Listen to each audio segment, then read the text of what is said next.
Good day! And welcome to the Busy Brokers Podcast. Today, we have a very special guest. Maybe you can tell us something about him. Our special guest is not just a top agent. He is the top agent In the world? in the world. Yes. REMAX Global #1, Okay. Eddie Boy Santos. Thank you, and wow. Thank you to all my fans out there, and it's great to be here. And from the time you got the letter or paano ba sinabi ni REMAX that you're the #1? Okay, every year, Anong feeling mo nun? every year for REMAX, we actually rank all the agents via their production report. So the Philippines is just one of 110 countries in the world that we submit in the headquarters based in Denver, Colorado.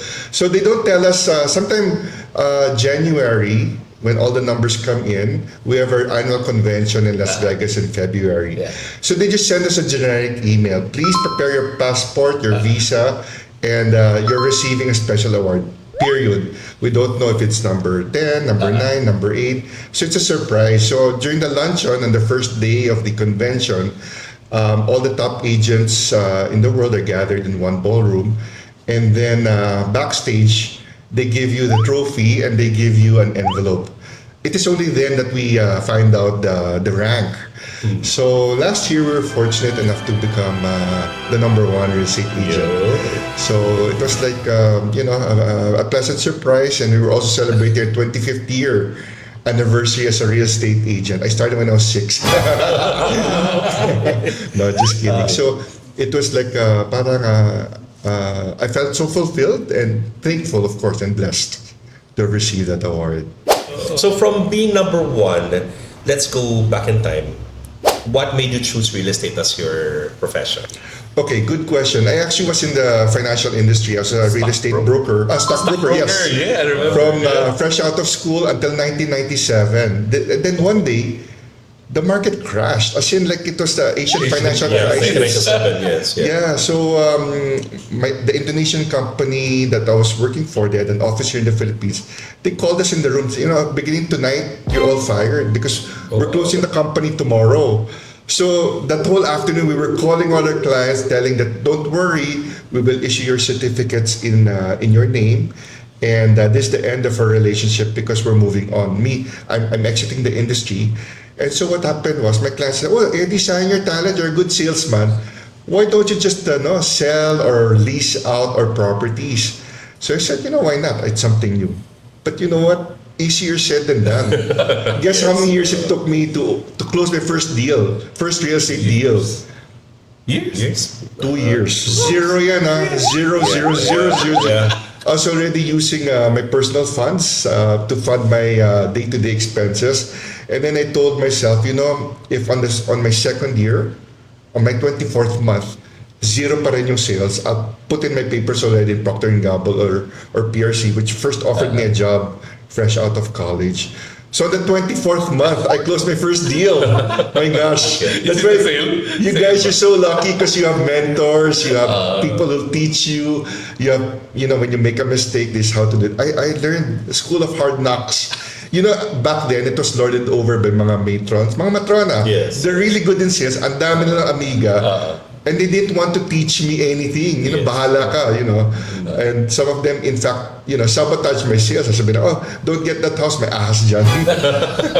Yung ba yung parang tinatawag na mafia of that subdivision? Parang gano'n. So they were, they're very good in sales, but they're not licensed. And then they don't know how to do computers. At that time, classified ads pa, buy and sell. Yes. Classified ads or Manila Bulletin. So it was the advent of cell phone.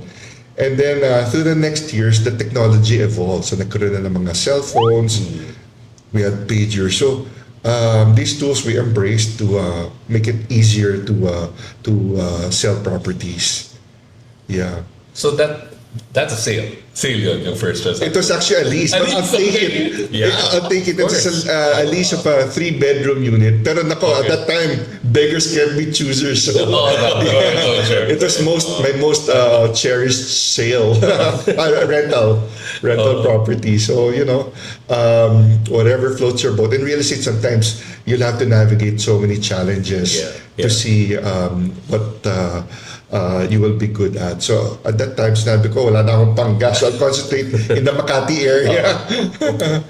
Tapos yan, naging concentrating in the Makati area, you concentrated on the expensive villages. Yeah, so what happened was I concentrated in the area because I wanted to specialize in Makati. And at that time, the prices weren't as crazy as it is today. Yes. It was like pretty much almost Alabang, Makati, Corinthian Gardens.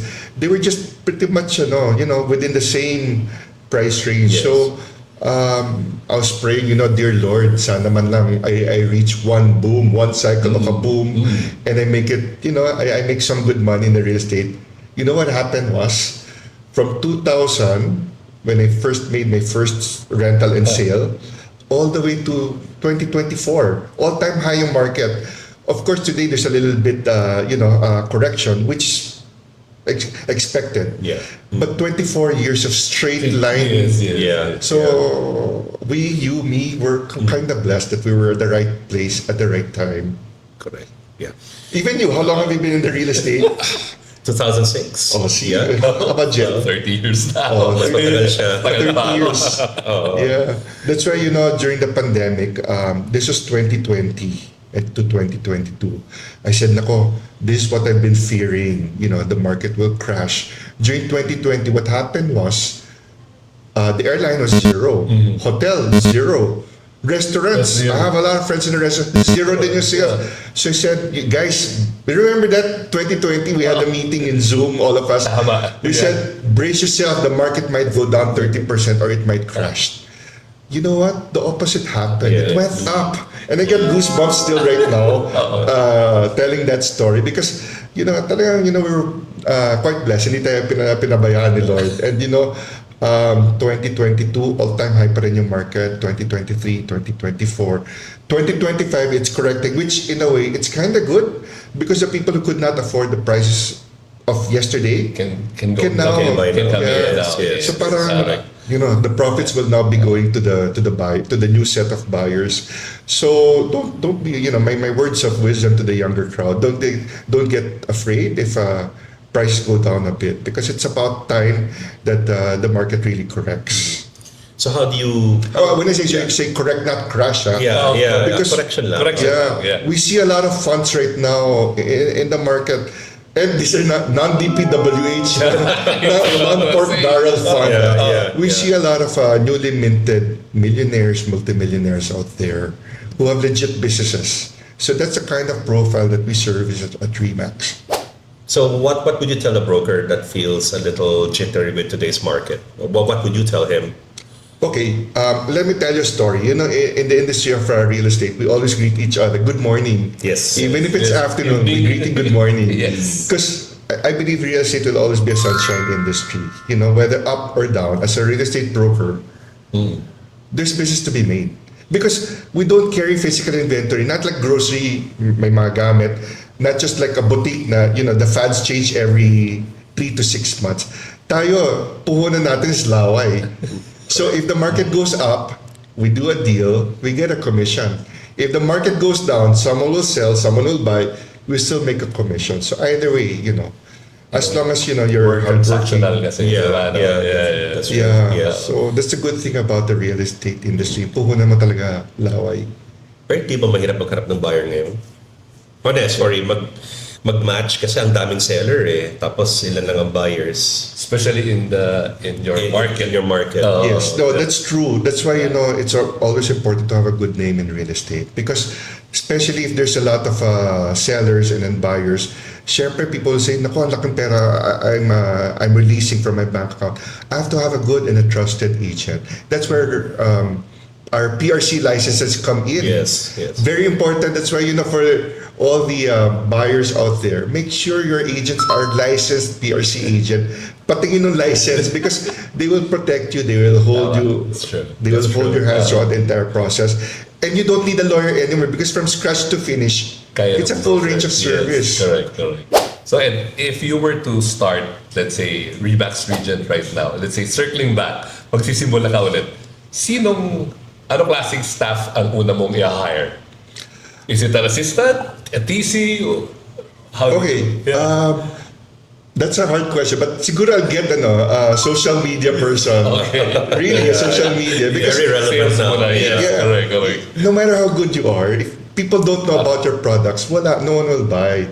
So you have to have a good person who will really showcase your property, package a nice profile about the property, and get it out there. Sometimes within REMAX, pagandahan tayo ng video. And from within each other, we get to close a lot already. Sometimes it doesn't go anymore into the open market. Correct. Broker office to broker office, it gets sold. So that's the beauty of technology nowadays. Yes. Within Capital, nagka-close na. Yes, oo. Yeah. From fax machines to emails. No. To social media. Social media. Before, wala kami nun. It was classified ads, yes. Manila Bulletin. And then, you pay by the letter. By the yes. letter. I remember that. Manila Bulletin. By the letter. So you have to convey your property. You have to describe it in 3 sentences. Yeah. Now you have vlogs that are 30 minutes. It could be 10 minutes. It could be 5 minutes. Or even Instagram, which is 59 seconds, no? More or less, yeah. More or less 59 seconds, no? And you're for a able to reel. convey the entire the price, how it looks like, and then the size. So we have to embrace technology talaga. So Ed, I'm sure you won't forget this. You like to share your first sale. Okay, the first better than that, I'll tell you my second sale. Okay, My second sale is Hindi mo makalimutan. Sige. Yeah. Okay. Okay. The first sale, of course, I won't forget. But the second sale is something really different. It was Okay. another rental property. Okay. So it was my mom's friend. Her name's Mrs. May you rest in peace, Mrs. So what happened was, sabi niya, "Ay, Eddie, you sell my 3-bedroom condominium." It was at that time. Okay. So I was able to sell the condominium in about, I think, 2 to 3 months time. Okay. And I told her, Miss, about my commission, Ay, saka na natin pag-usapan yung ang bayad-bayad mo para kitang anak, lolokohin mo kita, this and that. So of course, me being a neophyte, I believed her naman. So finally, the day came, the transaction materialized, and then I asked Mrs. Where's my commission? Sabi niya, ay, padadala ko na sa house mo. So I said, wow, I have good commission coming in. And then 2 weeks later, not 3 days, 2 weeks later, she sends a box to my house. So when I got home, I opened the box. Nako, guess what? Instead of commission, isang box ng bola-bola siopao. Oh, man. Anyway, I opened the siopao, thinking na baka nandun yung cash. yung surprise na gano'n. Wala, there was nothing. So I felt so bad. And then I never heard of her anymore. I never saw her again. So it was a learning experience because sometimes it's hard also to be too trusting. Yeah. Honesty is really the best policy talaga. It will really be your guiding light whenever you really have challenging transaction. There's so much temptation. But then if you really be righteous and honest, people will still keep coming back to you. So it was an expensive lesson, but a lesson I embraced dearly. Na I don't want to do this to my fellow brokers. I don't want to cheat them. Correct. Yeah. Pero masarap ba yung Siopao. Eh, tinapon ko sa galit. Oo. Siyempre naman. No, nakapon na din yun. We have a set of questions. It's Okay. we'll fire quick questions and then very short answers lang. Smart forms. Forbes. That was pretty easy. Easy. Okay. How about you? Condominium or house and lot? House and lot. Okay. Okay. Si barangay captain or si kolorong broker? Oh, wow. Wow, that's hard. Oh, wow. Napaisip si ito. Oo nga. Barangay captain. At least elected siya ng people. Good ano. My political clout. Correct. Calls or texts? Calls. Calls. Okay. Interesting. Calls. The reason it's calls, it's more personal. Sometimes it might be annoying, but sometimes Mr.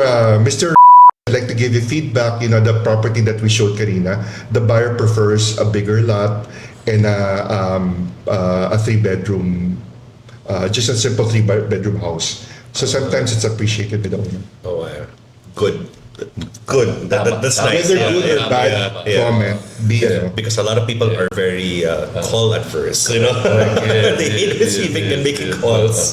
Yeah, and you've been handling ultra luxury properties, no? Tawag talaga. But ano yung dream listing mo? Dream listing? Dream listing mo, yes. In what sense? Options, beachfront villa, city penthouse, or a Oh, private island. dream, yeah. Beachfront villa. Kasi there's nothing like peace and serenity. And, The crashing waves, shielded from all the hustle and bustle of the metro. One word to describe your 2025 goal. 2025 goal achieved.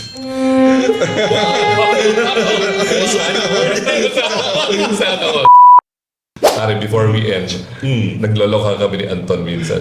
Pinag-uusapan namin, how to be Eddie Gea. Do we have to live in Dasma to become like you? No, you think of it, I used to live in I used to live, yeah. But ako, Orda, parang, I think missed opportunity yung ano ko dun eh. Okay, whenever we have agents coming to me, hey, Sir Eddie, I want to sell Dasma, I want to sell I want to sell Ordinator Bell.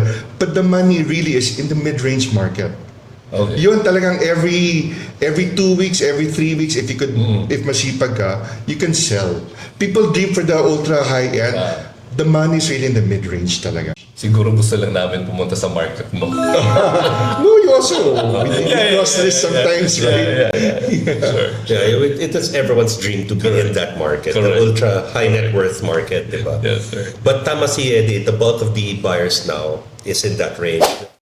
And thank you for joining our show today. You're a huge inspiration, not just to our fellow REMAX agents, but the industry in general. Oh, thank you very much. Nice to hear that. And you want to share to our viewers your social media accounts? Yeah, okay. Well, I have Facebook. It's Eddie Santos. And then we have REMAX_region at for Instagram. Sorry, wala akong TikTok, wala akong It's okay. Parang okay. I'm on the tail end of the spectrum. So I don't have TikTok, but I have those Facebook account. Of course, email, you could email me at Eddie Santos at remax.net for anything under the sun. Okay. All right, so that's it for today. Thank you for gracing us with your presence here, and that's it for this episode of the Busy Brokers PH. Don't forget to like and subscribe. So, thank you. Thank you very much and mabuhay! Thank you.